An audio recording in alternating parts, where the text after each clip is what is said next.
Hey everybody, welcome back to 50 Toasts. Look at this guy. I've never felt underdressed for a chat with a friend before. I don't even mean clothing. We're basically wearing the same shirt. I mean setup. This is very impressive, Ted. Uh, 50 Toasts, quick programming note. We've been doing this on Thursdays, and this is the last Thursday. We held out because we had Ted on the schedule, and I've been looking forward to talking to Ted. And starting next week, we're going to an all Wednesday format. We'll do 50 Toasts every Wednesday, except for the first Wednesday of the month, where we will be doing fantasy throwback. So we're just condensing the programming into one Wednesday night must-see TV, if you will. I don't think anyone's ever said that sentence. I'm pretty sure I can just grab that. So welcome in, Ted Alexandro, one of the great American stand-up comics, in my view. In fact, I just saw your Shaq bit again, and I don't know if you remember, but I called you one day out of the blue just to say that I loved that Shaq bit. I listened to your recent special when I was on a drive. It was great to see it again. Welcome in, man. Thanks for doing this. Thank you, buddy. I appreciate that. And I do remember that. I remember, yeah, you called to tell me specifically that you like that bit. And anytime that you get a call from a comedian friend about a joke or any kind of bit or something that you've done, you know that it's resonated, because it takes a lot for us to pick up the phone. Yeah, that's right. It's a good point. That is a good comment. So that made me feel good. I appreciate that, buddy. Well, we have a lot to cover. We have this thing started a little ways back, and in the last month, it's morphed into, at least for the most part, a social justice conversation. And I can't think of anybody better to talk to about all that stuff than you. But I also want to talk about some other things. You're a new dad. You had a kid, your first kid, on Christmas Day. That's right. That's Literally right. 50 years to the day after I was born. Yeah, there was something really nice about that. When I had you on my podcast, we talked about the fact that you had been born on Christmas. I knew a few people. Our friend Marina Franklin, fellow comedian, was right. Another. Yeah, and honestly, you gave me the most kind of I guess the thing that resonated the most, as far as, my wife and I were both a little bit concerned about, how do we celebrate his birthday as he gets older and stuff. And what you said about the way I think it was either your mother or your grandmother. Yeah, my grandmother drove this initially. Yeah.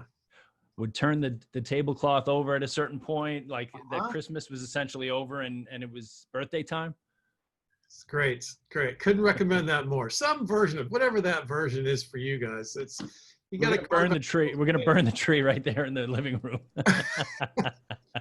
You got to carve a little space for the kid. Christmas is, even if you're not a Christian, it's so monolithic in the culture. Yeah.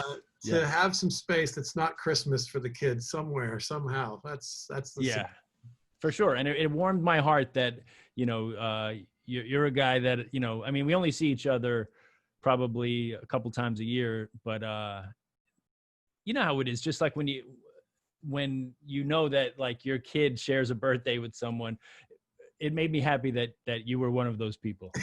That's cool. I appreciate that. Yeah. That's a pretty neat one. I mean, he's set up for a whole life of, cashiers going, oh, Christmas, That's right. That's right. A whole cycle of never having, you can't ever have friends over for a sleepover. And there's so many weird things that, the gift with the, both written on, it's a very specific, right. Yeah. Well, hopefully it'll just, make him stronger character. All right. You're grabbing the drink. Let's do a quick toast.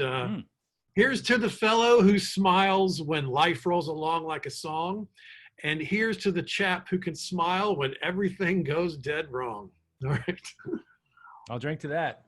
Yeah, a lot going wrong. We got a lot to get to here. Let me follow up with the dad question, though. What surprised you the most about being a dad? You've been floating around not being a dad for a long time. I have been floating for a very long time. Yeah, I'm 51 now. So I became a dad when I was still 50. And I would say the the thing that is most, well, honestly, aside from this being arriving into our lives, uh, I would say that combined with the timing of the pandemic, uh, what has surprised me is just how much I love spending every day with him, every moment. I knew I would love my baby, but just, I guess, the opportunity to wake up together literally every morning, since I guess maybe mid-February or whenever everything shut down. Yeah, just how giddy, my wife and I are, because his temperament is very happy and smiley. He's like a puppy dog. He just wants to be looked. He wants eye contact. He's always kind of waiting to be looked at. So yeah, I think the timing of the pandemic was fortuitous in that sense. Yeah, I was actually chatting with my wife about that before. Like, you had the kid before all of the concerns about the hospital and the germs Right. and then you're kind of in the first 6 months of a baby's life, you kind of don't know what day it is in your home anyway. You kind of timed it great. Yeah, we got pretty lucky there, honestly. I mean, I had, there's a bunch of comedian friends who have since had babies right in the thick of it. Rachel Feinstein and Oh, I didn't know that. Gary Veter, John Fish is expecting. Yeah, so luckily, yeah, we were still. This was all, it was Christmas, so it was beautiful timing in that regard. Yeah, just very exciting. And then, obviously the pandemic is a mixed bag of all of the things that we're going through. But that has been the silver lining for sure. Just playing with him. And like you said, that losing track of time, if he was absent from the equation, I think that might be more just kind of losing my mind and not knowing what the hell's going on. I mean, which I still partially experience, but with him, the losing track of time is a good thing. Yeah, that's great, man. Congratulations. I'm happy for you. Thank you. Thank you. That's so cool. All right. I have another compliment for you. All Uh, right. I'll when take it. I've dabbled in a couple of different situations that were a little bit like teaching, and both of my parents are teachers. Right, And right. there's a little bit of a running sort of gag amongst teachers that when you meet the parents, like all the questions are answered, right? Like good or bad. And I met your parents about a year. I guess it's been a couple, 3 years now. But I've always been a big fan of your stand-up and your activism and your eloquence and just you're just like a real mensch of a character, and when I met your parents, I was like, I had that sort of thing of like when I meet the kids at the end of summer camp when I was a counselor, meet the parents. I'm like, oh, I totally get how he wound up this, whatever, good or bad or otherwise. Yes. Gentle and sweet and generous and thoughtful. It was a short meeting, but I really liked both your mom and your dad immediately. It was cool. Oh, thank you. Thank you. Yeah, I remember they liked you a lot too. Was that at QED when I Yeah, had my show there? that's right. Yeah, yeah. Yeah, they're great. I mean, they're both teachers as well. Right. Retired now, but my dad taught elementary school in Bushwick in Brooklyn for 30 years. And my mom was a high school teacher for, I guess, about maybe 15 years or so. I'm one of five. And once we were all, I think, in high school, she went back to teaching. So yeah, I kind of came by it honestly, how I got into teaching initially. But yeah, I couldn't really, it's funny because I'm often asked, I'm sure you are as well. Interviewers often have the presupposition that you came from as a comedian, that you came from some sort of dysfunction Right. Right.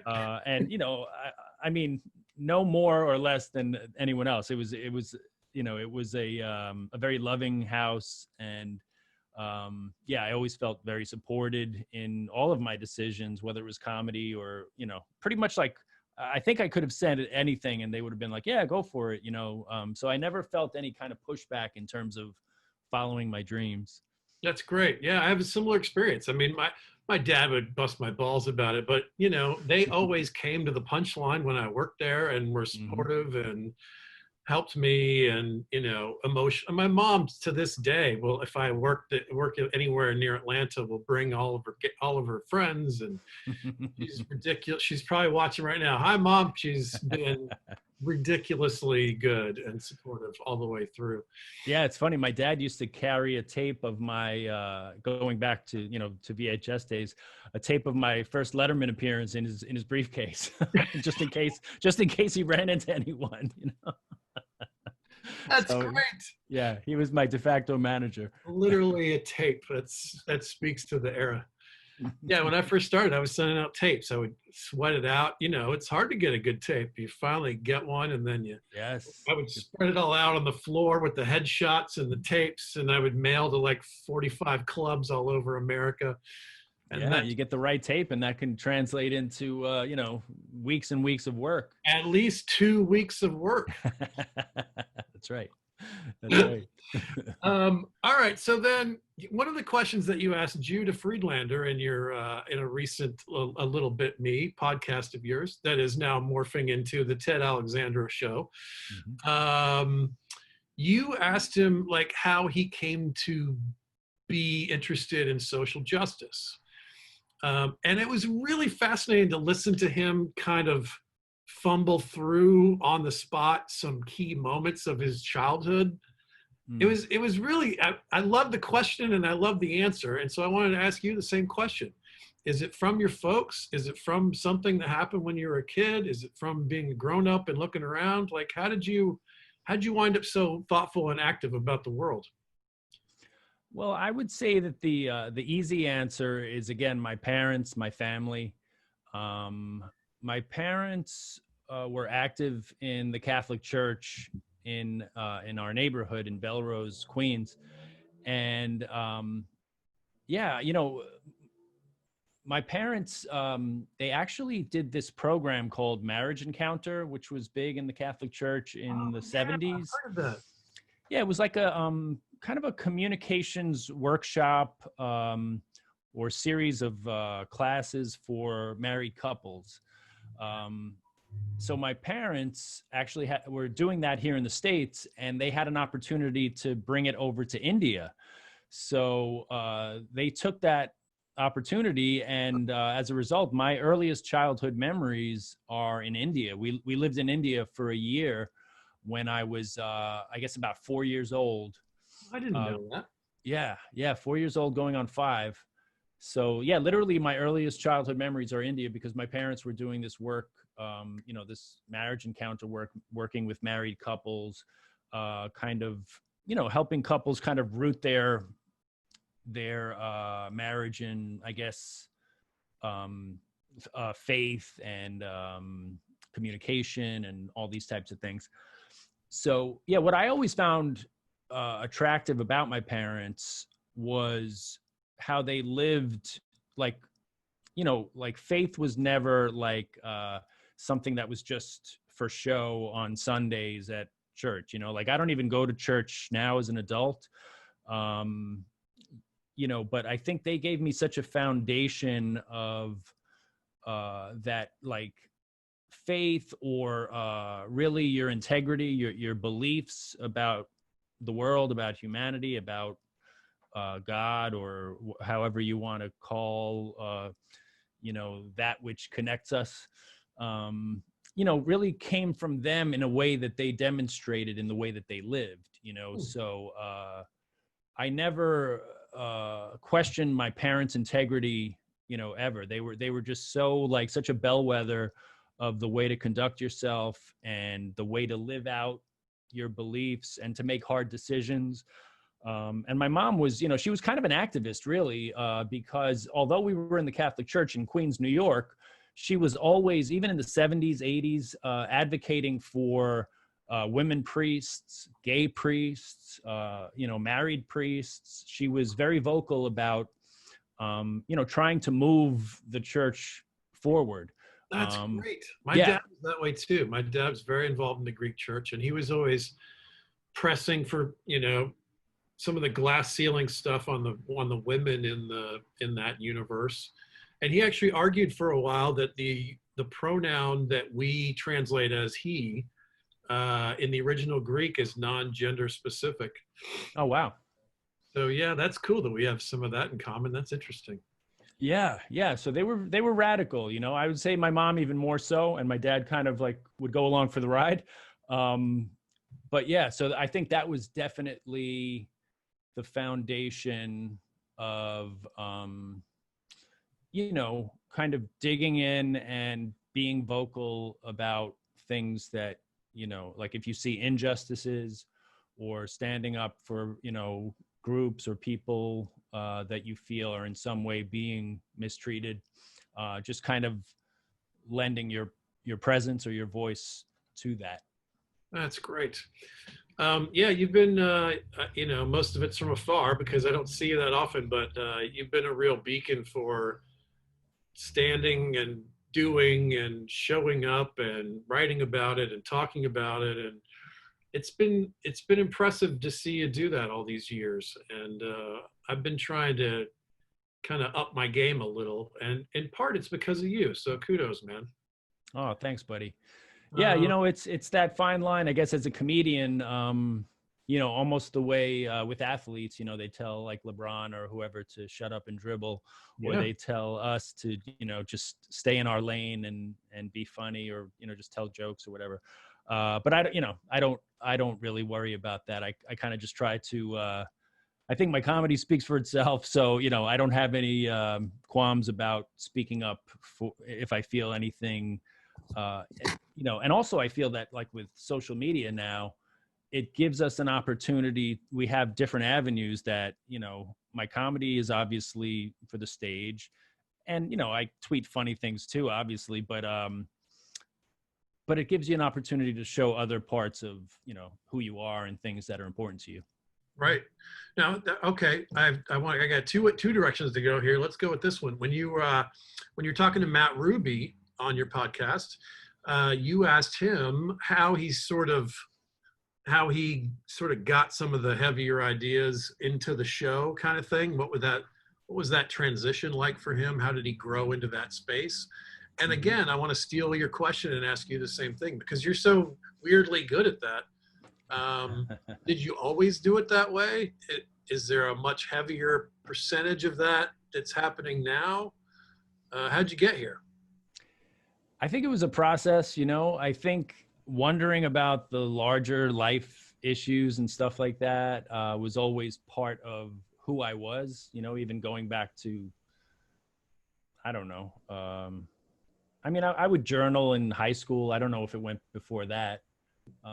So I think, those heavier types of things were always part of my makeup.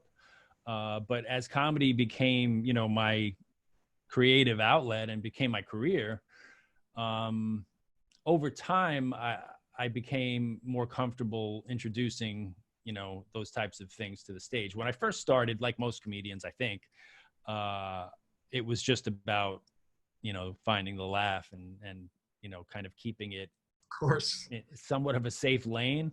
that's elusive enough. Yeah, exactly. You're just happy, you find anything that works, you just ride that for months, if not Sure. years. But yeah, I think as time went along and then different things happen, I guess, 9/11 was kind of pivotal in just, shifting my awareness, I guess my focus and the things that I wanted to dig into. And also, I got involved with like raising the pay for comedians with the Comedians Coalition in the early 2000s, mid 2000s.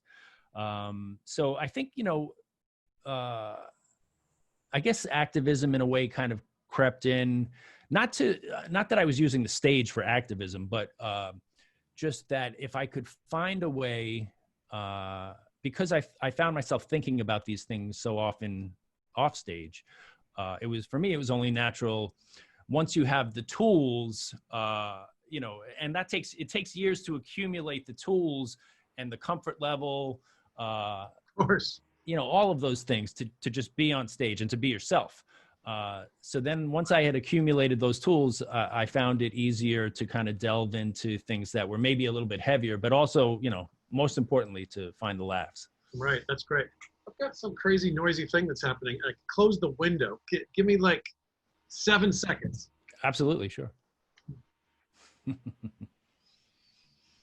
Imagine that in New York. We're here in LA. The 2-year-old definitely knows yeah. what a police helicopter is. I can tell you that. Yeah, I bet. Fireworks. Are there going to be any fireworks left by the time the 4th rolls around? Goodness gracious. Yeah, that's a good question, man. Hopefully they were budgeting.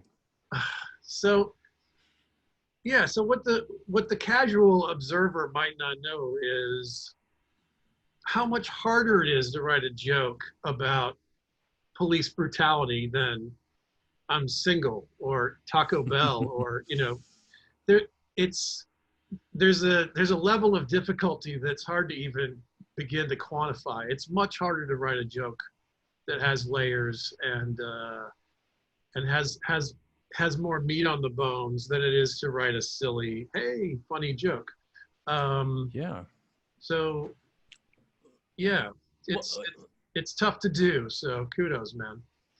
Thank you. Yeah, it's like degree of difficulty, like in gymnastics or in any kind of sport. Like the judges reward somebody for a degree of difficulty. Sure. So I think similarly, when you introduce something that, and let's start with like, in any conversation, I think most people, whether you're just meeting somebody for the first time, which is essentially what any kind of comedy club situation is, you're meeting that audience for the first time. The inclination is you want to be liked. You want to keep things light, especially, it's a comedy club. You want people to have a good time. So at times it almost feels like introducing certain topics is at odds with that. But again, like, as you go along, yeah.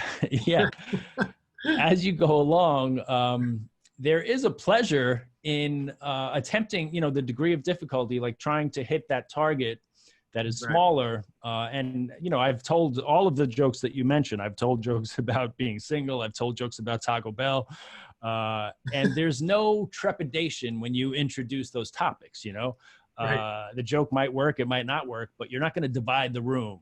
But, when you bring up police brutality, you're really trying to thread a needle so that no matter how people feel about it, there might even be cops in the audience.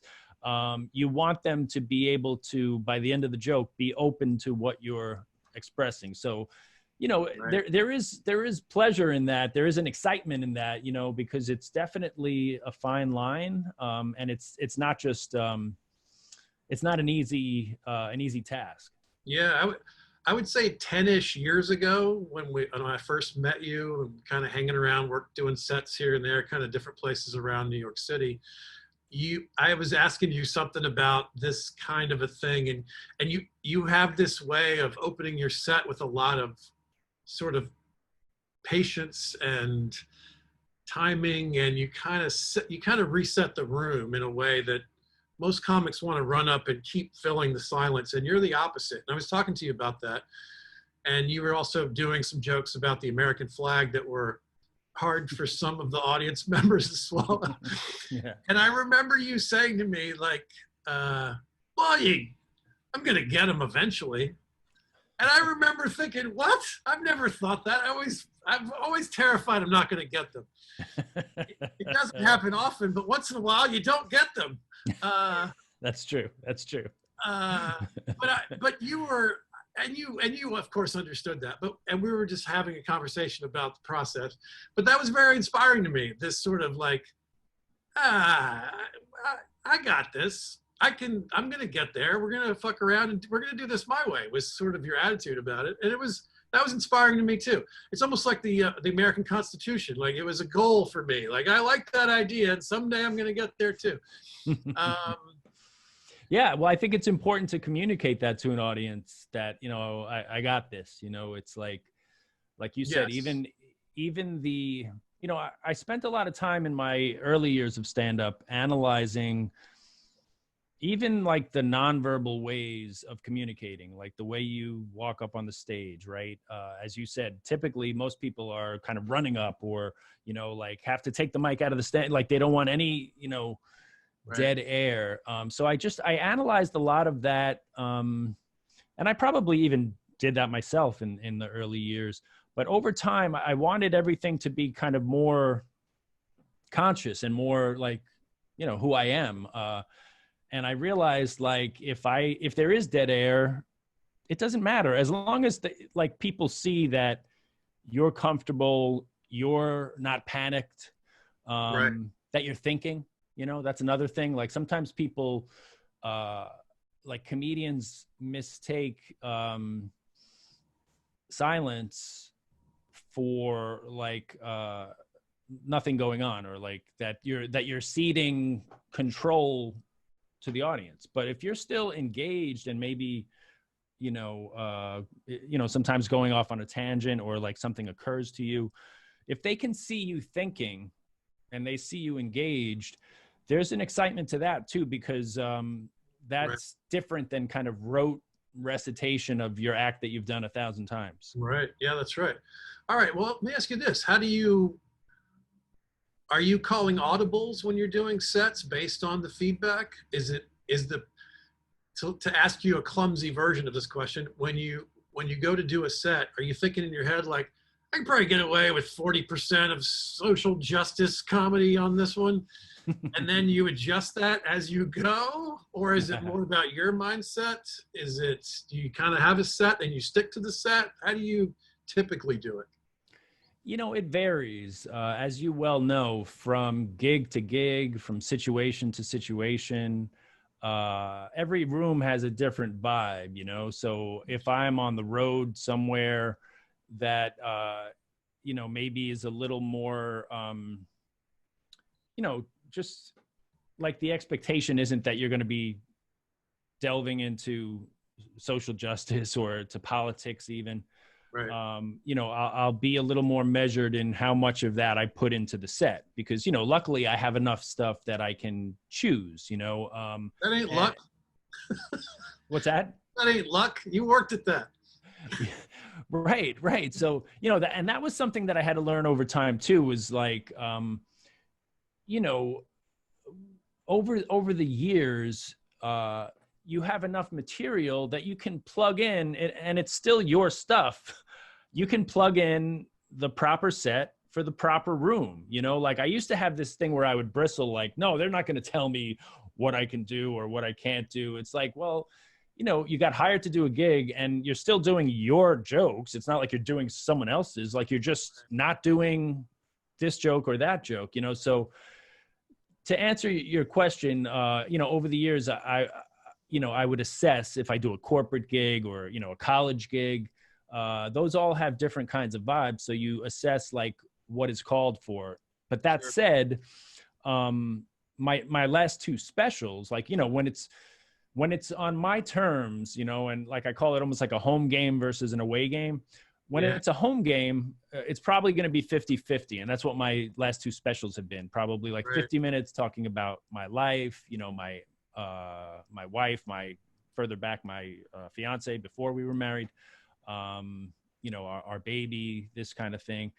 And then the other half would be, social commentary, politics. So that's kind of the blend now that I think I'm at, where that's probably what's comfortable for me. Yeah, that I like that. I like that concept of home and away. I definitely have that in my universe. I have shows where lots of the people came to see me on purpose, and I can kind of do whatever I want. They're gonna stay with me, within reason. And then there's definitely away games. Yeah, sure. Sure. What do you do when you work for Jim? When you open for Jim Gaffigan? How do you approach that? Well, that's a great example of, on the one hand, I'm working for at times, 12,000, 14,000 people in Sure. an NBA arena or an NHL arena. So obviously numbers that I myself would never see. I'm typically doing comedy clubs of 200, 300 people. So that's a real gift to play, sometimes it's in the round, Other times it's, just they kind of section off part of the arena. And you're kind of just facing out towards the big abyss. But yeah, that's, that's a real gift on two levels. One, to be able to play to that many people in these beautiful venues.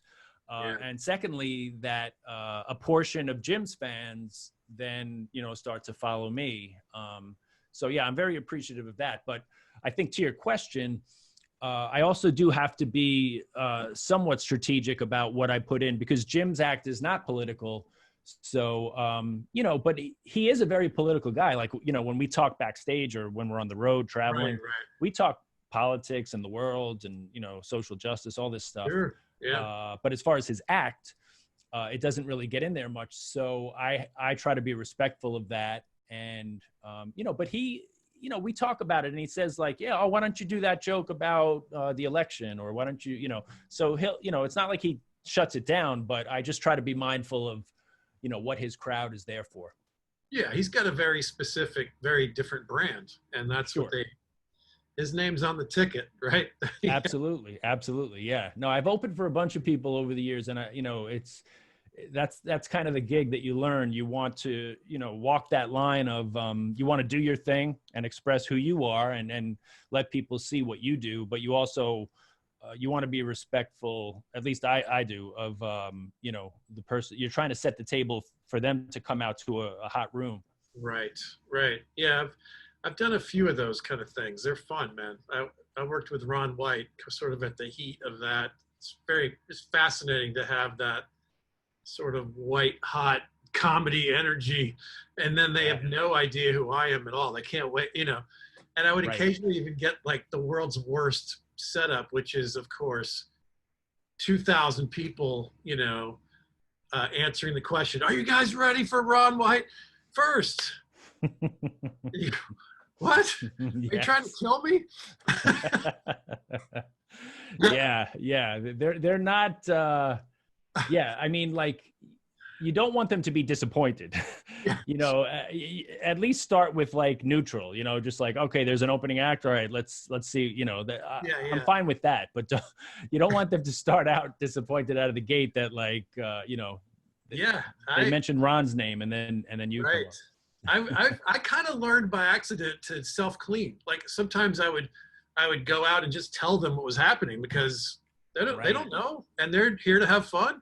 And I would go, look, Ron's going to be out here in 15 minutes. I'm going to make sure the sound works, and I'm going to talk to you guys, and we're going to have some fun, and I'm going to warm you up and build you in a team, and I'm going to hand it off to Ron. How's that sound? And then they were like, yeah, all right, let's do that. Yeah, it's funny, right? Just the right tone kind of gets them on your side. Just a couple sentences, right? And sometimes that's all it takes, because there is that. They're there to see, Ron or Jim or whoever.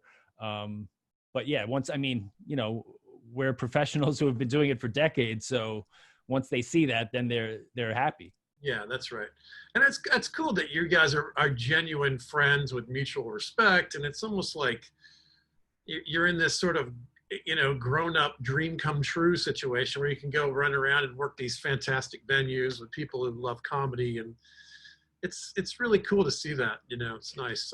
Yeah. It's a nice mix of the gigs are amazing and the hang is great. Just hanging and, we go out for steaks or for dinner or whatever. And it's just, like you said, knowing each other as long as we do, probably close to 20 years.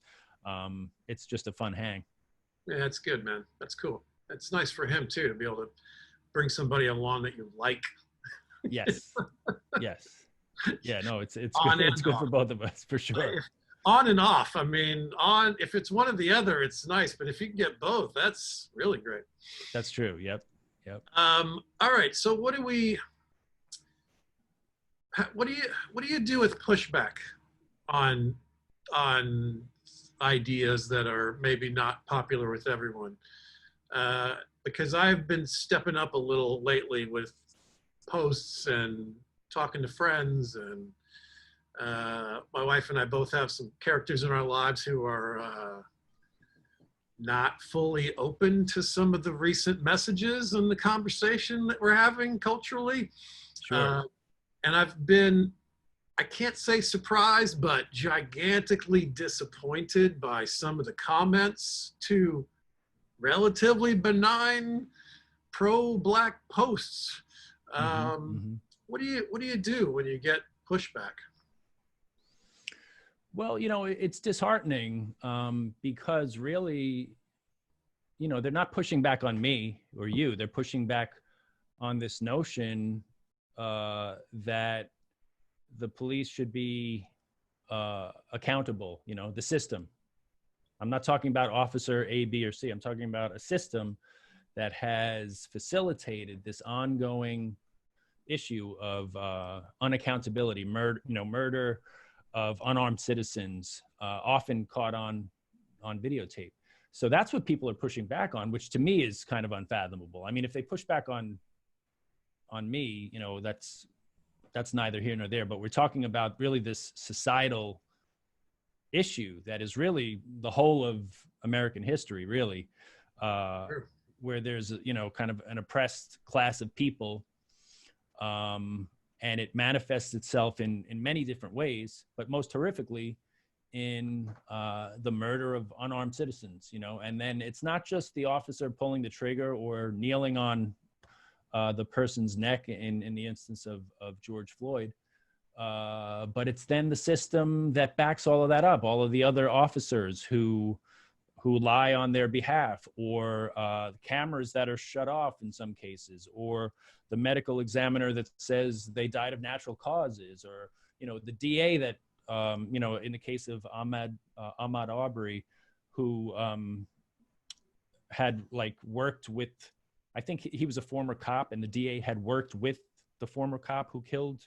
So, all of these kind of, it's a systemic issue, which is the problem. So, to your point, yeah, it is, it's upsetting.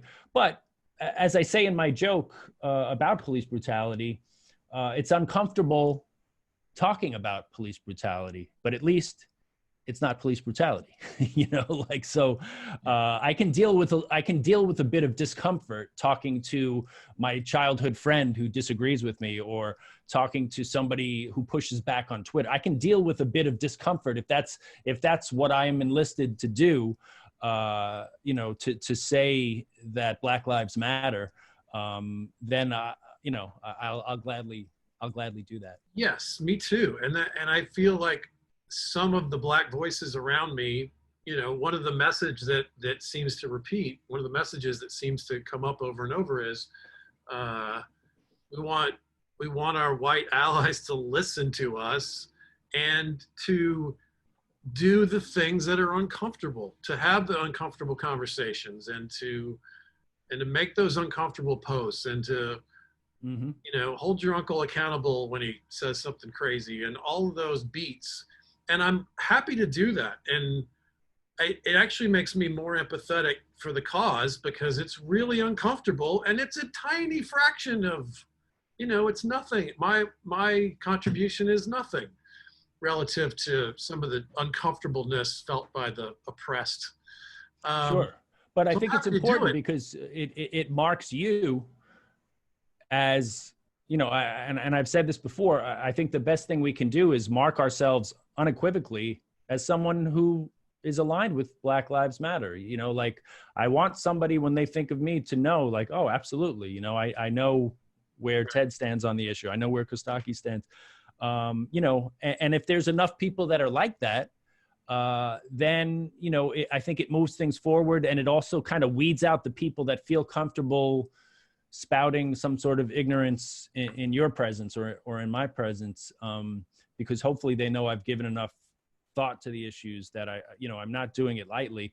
Right. And also, I've thought, isn't it interesting, the statement Black Lives Matter, that is really geared towards white people, because Black people don't need to be told that Black Lives Matter. They know that Black Lives Matter. So that statement is for non-Black ears to hear and to process.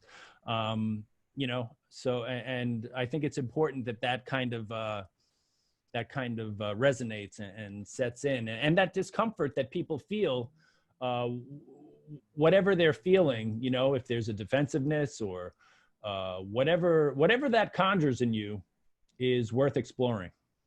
Yes, and I don't bring it up to complain about the discomfort, but I want to use it for the right means, and I'm not sure that I'm doing it right. I feel like I'm having some of these like cartoonishly Facebook arguments that are Mm-hmm. going nowhere.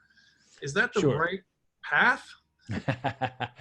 You know, this is a lifelong path that we're on. You know, it's not going to last a week or a month.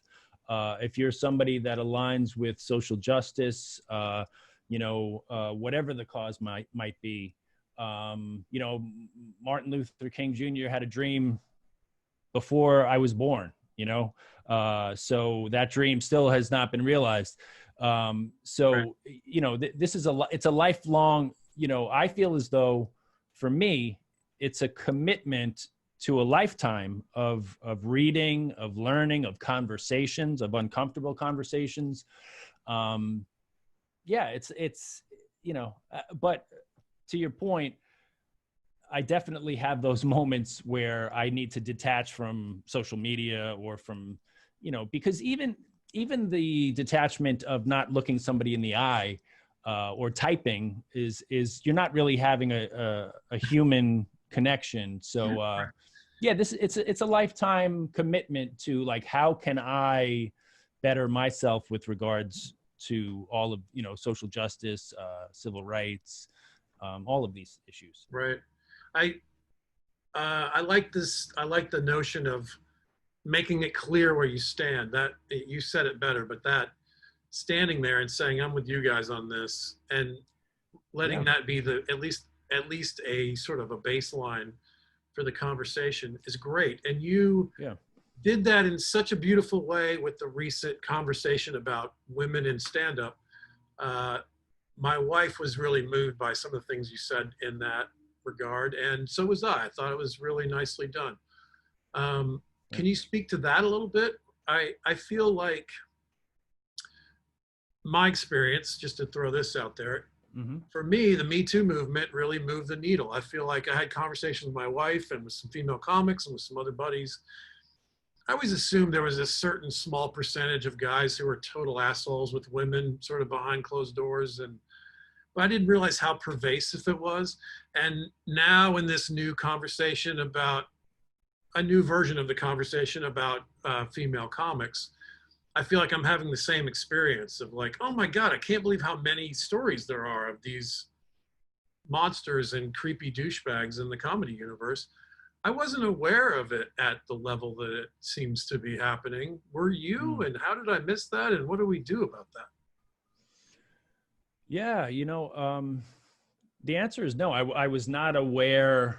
You know, I think you always think that it's out there. You know, you don't think that it's an issue in your circles. You know, naively, because in fact, almost every woman that I've spoken with subsequently has been involved in some sort of, you know, assault or rape or, you know, some sort of issue at the very least where they were harassed or made to feel unsafe, you know.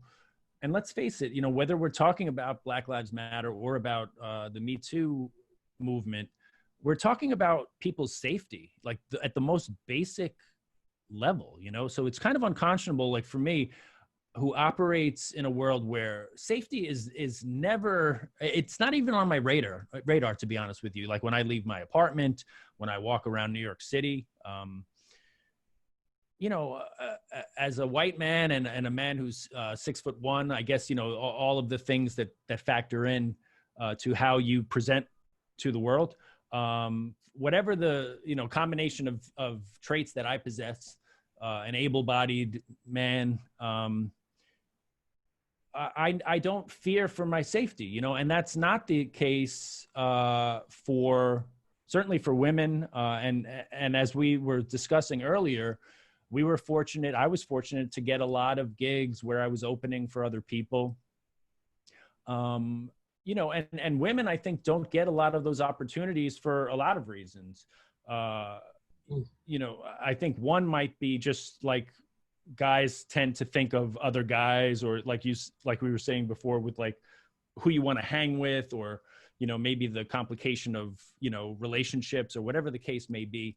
Right. But there's opportunities that we are afforded that women aren't afforded. But that's even separate from the baseline issue of what you're talking about with safety, like just the, and it's intertwined too with like being yourself, in a workspace, being able to unequivocally be who you are and say what you think. And that's what I think these movements are doing. And social media illuminates it as well.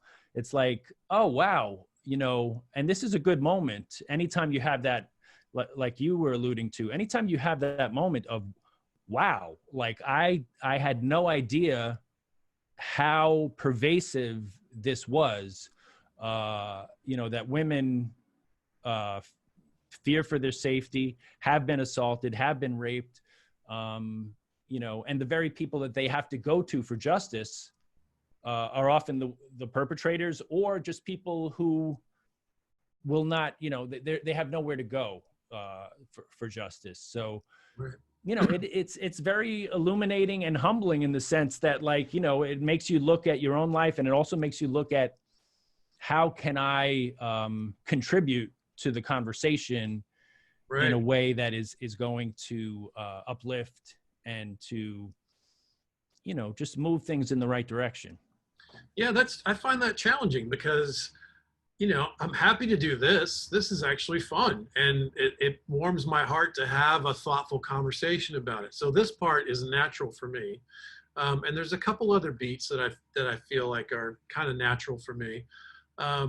And one of my favorite things that Al Jackson said when I talked to him was, he had the example of like some cool white friends, but what they all have some version of this story of, then you go home for Thanksgiving and your uncle has a few drinks and the N-word starts flying.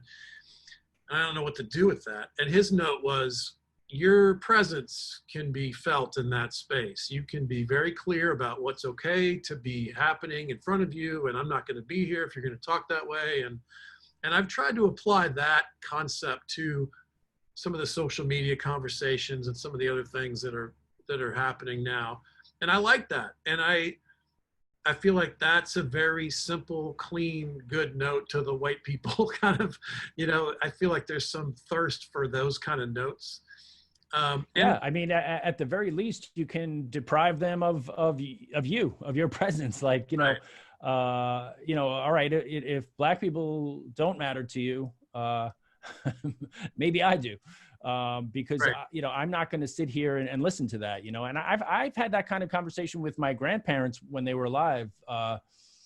That and I think that gets through to them, at least on the level that they won't say it in front of me. So I think that's that is a powerful thing that you can do to let people know, where you stand.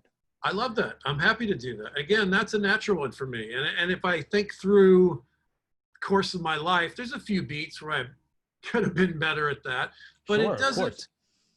But it doesn't come up that often. That, to me, that's the tricky thing with racism. Usually it's not a crazy uncle yelling the N-word. Usually it's more pervasive and quiet and creepy and awful. And catches you by surprise. Right, that you can't like call it out. And it's the same problem with the creepy male sexual energy in the comedy business. I actually can't think of any situations where I could have gone over and been like, dude, what are you doing? Knock it off. I can't. Most of that stuff is happening when the nice guys aren't around. It makes it trickier for us to help. Well, yeah, no, that's true. But honestly, I had one moment with my wife where a comic said something inappropriate, and I was so like shocked in the moment. Like, he was joking, but it was like completely inappropriate. That like I didn't say anything in the moment. And then afterwards we talked about it, and I felt so like ashamed, because that was exactly the kind of thing where, just because it was a comedian and I know him a long time, and what I almost like in a way wanted to convince myself that I didn't hear what I thought I heard. Yeah, right. you Right. know, so yeah, I was kind of ashamed that I didn't like handle that properly. And I don't mean like handle it like handle your business, you know, like I mean handle it like to just call him out on it, you know. Right. So yeah, to your point, your earlier point, like sometimes it happens in a moment where it either catches you completely off guard or you're unsure of what to say. So, you know, we're human, but hopefully the more you think about these things, you can react in real time. Right, right. We get better at having it on the surface and kind of agreeing culturally that this is the baseline, and all of that gets better and better with more openness and more conversations and more listening. Yeah. Yeah, I agree. And Um, you know what's interesting too, Kostaki, is like it's not funny to talk about these things. It's not funny to think about these things. It's not funny in the male kind of you know, kind of template of what masculinity that we grew up with, specifically comedically speaking. Sensitivity is not considered funny, you know. So that's all kind of interesting too, because we kind of, you know, we grew up with the template of masculinity, of maleness being nothing bothers you, nothing is off limits, nothing gets to you, you know. right. So yeah, so all of this is kind of counter to that. So it's an interesting time. Yeah, that's right. That's right. All right. Now, there's one thing that I would feel guilty if I didn't talk to you about, even though it might be a little messy. Now, I'm new to this concept. You're probably not. Talk to me about the phrase defund the police. I find that to be, at minimum, horrific branding. Um, where are you on this? I'm a fan. I'm a fan of it because uh, sometimes I think too you have to counter the narratives that people are so used to. You know, there's been such incessant kind of conditioning of who and what the police are, and again. Obviously, you can think of that two different ways because people can get very defensive and think about officer A, B, or C. But what we're talking about is a system. We're not talking about individual officers. We're talking about a system Right. that has been unaccountable and has been largely overfunded. If you look at, you know, the budgets of Los Angeles, New York City, their budgets are in the billions. It's the percentage of the fiscal budget, the city's fiscal budget annually, I think is in the neighborhood of 50% of the budget goes to policing. And that's absurd in my opinion. Yeah. When they say defund the police, they're talking about it on a number of levels. They're talking about slashing that budget and reallocating those funds towards community programs, and specifically in this case into communities that have been deprived of resources forever. Right. So yeah, it's an intricate conversation, but I would say at its core, it's talking about police departments that are overfunded, and that we've seen that kind of almost go out of control in recent years and decades. And those funds could be reallocated to communities, because let's face it, communities that are well funded generally don't need the police to the extent, you know, that, you know, Right. like, Of yeah, course. the neighborhoods I grew up in, Right. you only need them in crisis, right? And absolutely, I'm on board with reversing some of this militarization trend with cops and the crazy, you know, Yeah. tanks and all kinds of other military things. And I love Yes. the idea of shifting some of the resources and human effort from police into other people who would be expert in certain parts of things that are being policed now, that we could get off their plate. Yeah, in a way, it's not fair that police are forced into situations that they're not trained for, you know, whether it's some sort of domestic dispute or what have you, something with mental illness. A lot of Right. times that's a big problem where, you know, mental illness, they're not equipped to deal with, mental illness, whereas a social worker might be, Right. not might be, would be better equipped to deal with those types of Yeah, I situations. mean, So I'm sold on that part of it immediately. But broadly, when you hear the phrase, it's kind of lands on your ear harsh. I don't. yeah, well, I think that's a good thing. I think some of these things need to be harsh and they need to kind of upset people or make them question, I'm you good with know, that, but I'm worried about it being used against our team. It's yeah, no, I know what you mean. I know what you mean. But honestly, I don't think that there's a way. I don't think there's a way that certain, it's almost like we were saying earlier, the conversations that you have with certain people, whether it's on social media or otherwise, certain people are going to be open to what you're saying, and certain people are not. But I think it's become clear. And it's interesting how much the tide has turned, even going back from Trayvon Martin, Mike Brown, Eric Garner, these kind of pivotal moments where it was in the consciousness, Ferguson, to now, where it was kind of a mass movement of people in the streets. So I think it's important to put those ideas out there when you have people's attention and get those conversations going, so that I think you're seeing the effects of it now, that a lot of city councils are discussing their budgeting and how it's going to be allocated. right. I've sort of a broader sort of activist question for you. This is a complicated question. See if I can distill it down to its essence. Is it the job of the activist to figure out the right answer to something, or is it the job of the activist to make noise about a thing so that we have a conversation and find an answer? Is it both of those things? Which one is it more so? Well, it's interesting because I don't even think of myself as an activist, which is weird, because I've been involved in stuff, for, close to a decade, from Occupy Wall Street to Black Lives Matter, and, the climate stuff that's been going on. I don't think of it so much as like, it's funny because you hear these things like Occupy Wall Street, right? It's a brand, or Black Lives Matter, but it's really just me showing up and this person showing up and that person. It's just like millions of people who agree, although it has this name, it's not like you work at Google and, and you show up, to your job and I don't punch the clock at Black Lives Matter. Like, but I'm part of that movement, because I believe in what's being expressed, and I believe in the demand for change.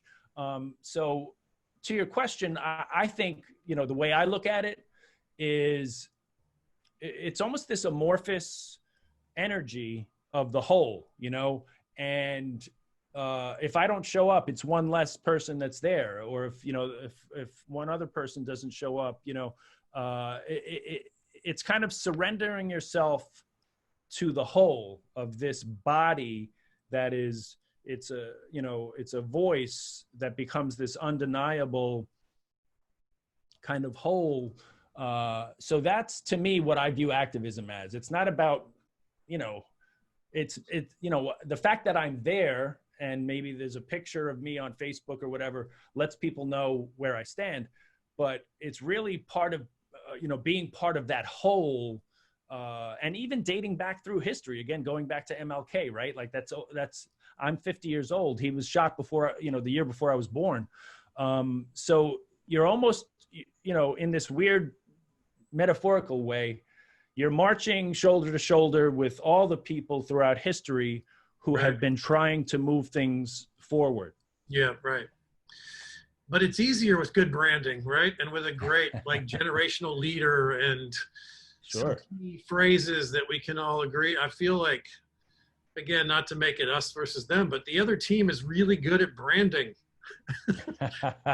Well, it's funny. I used to do this joke where I say that like ignorance fits better on a poster, like God hates fags is like a nice catchy, like my thoughts on God and homosexuality would not fit. It would not make a good poster. Right. Yeah. Yeah. So yeah. God hates fags is the perfect distillation of this. Yeah, it's comical in its efficiency. But yeah, it's interesting though, the point that you make, right, in terms of the us and them thing, because I try as much as I can to not think in those terms, because I know, and obviously, I know intellectually that's not very useful, right? You're right. yeah, no, of course. And it's easy to give into that. And the world is set up in such a polarized way that, we're Right. encouraged to think with no nuance at all. But the fact of the matter is that, people with different beliefs than me, ideologies, political leanings, live on my block, are at Thanksgiving dinner and all of the other things, So, Yeah. yeah, so it is complicated. I could talk to you forever, man. This is a pleasure. Is there anything that you wanted to say that we didn't get to? No, no. How have you been with not performing? How has all of this been hitting you? Oh, it's awful, but it's the right thing to do. What are you going to do? I've been trying to channel some of the energy into the other sort of segments of what it is to be me, and I've been pretty successful at that. And I sort of, if I believed that it was all going to be over in 3 months, I would currently be going crazy. But I kind of knew, like, oh, this is going to be a problem for a year at least. Yeah, yeah. And so I've kind of settled in for the long haul. And I almost quit comedy to play online poker. So I rediscovered poker recently because Wow. that's having a boom now that everyone's home and can't be Oh out. wow. Yeah, yeah. And so I've got a couple of those little things that sort of keep me going, they're very me, but they're not stand up. I'm still Yeah. doing the radio. I'm doing radio segments and calling and writing jokes and telling jokes. And so Great. I'm Great. all right. I mean, Yeah. it's a gigantic financial, devastating disaster. I'm worried about the Yes. people around me health wise, but our day to day life is pretty good. I got Yeah. we got a 2-year-old who, when she hears the garbage truck, can't wait to go see it. And that kind of excitement is exactly what we need around here. Yeah, keep the bar low as far as what gets a rise out of you, And my son's the same way, man. He's just I take him to the window, he looks out, and that's he's good for probably 15-20 minutes. That's cool, man. What about you? You're going to do any shows sometime soon? No, it's weird. I have not, oddly, I have not been jonesing to get on stage. And I don't know if it's just like the state of the world right now and the confusion of everything. And definitely, like the health risks. But yeah, it's almost like there's more important things going on. So Yeah. I haven't really missed it. I've been doing plenty of podcasting and live streaming, and I'm starting the Ted Alexandro show next Thursday. So I've found like ample outlets for talking. Right. But yeah, I've put, it's funny because I've put out 2 specials during the pandemic. I know, right? One was planned. That was one that I was working on, editing and getting ready. The second one was one that I shot in my living room called Stay at Home Comedian. Yeah, I saw that. Yeah, It's yeah. fun, So man. Interesting. thanks. I liked it a lot. Thank I'm a you. big fan. So tell us about the new special and the new show. So the new special is called Cut Up, and that was shot at 3 different clubs over a couple of years, really. Okay. Yeah, so that was shot at like the Village Underground, the Comedy Cellar, and Helium out in Portland. Okay. Yeah, so I had my editor piece together a special from, it was a number of sets over a couple of years. So that one's called Cut Up, and it's available. Well, the audio is available everywhere, everywhere you listen to music and comedy. And my special is available on my Patreon. I launched a Patreon, and I put the video version of it. The video version. Okay, cool. On the Patreon, yeah. Nice. And the show is sort of the little bit me is morphing into a new version. Tell us about that. Yeah, so I've been doing this podcast, A Little Bit Me, for a year and a half. And when the pandemic started, I started doing Instagram live streams that kind of became this stay-at-home comedian special where I just kind of cut together, like the highlights or the parts that I felt were kind of pertinent to what we were all experiencing collectively during this pandemic. So, kind of tongue in cheek, I put out this comedy special called Stay at Home Comedian, which was shot in my apartment. And then the New York Times wrote about it. So, it's like you can never tell what's going to resonate in this business. It was kind of bizarre that was the thing that the New York Times wrote about.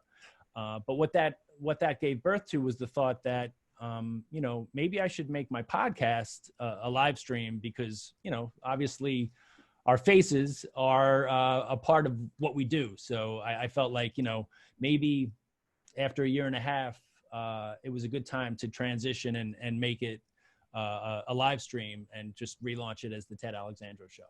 Now, it will also exist as a podcast. You can listen to it. Yes. In a more traditional podcast form as well later. Yes, that's the plan, is to have it. It'll still exist as a podcast, but then you'll be able to see the live stream on YouTube or Facebook. It'll go out to all the various platforms. I think it's one of those things that runs through. I don't know what the tech stuff is, but it'll go to like a bunch of different platforms: YouTube, Facebook. Now, are you doing some of the bits from the prior universe? Are you allowed to bring the top 10 list to this new network? That's a good question. I'm going to, some of it is going to carry over from the podcast, but I'm also taking it as an opportunity to kind of relaunch and wipe the slate clean and kind of see what the Ted Alexandro Show will become on its own. So yes, it'll have, as we were saying with, I think my brain tends to be that combination of the micro of my life and the macro of whatever's going on in the world. So it'll have that mix for sure. That's great, man. All right. So the special is cut up. You can get it anywhere you get your stuff. I saw it on Amazon today when I was just kind of doing a little homework to prep for this conversation. The podcast, A Little Bit Me, has now ended. An era is over, and it is morphing into the new Ted Alexandro Show.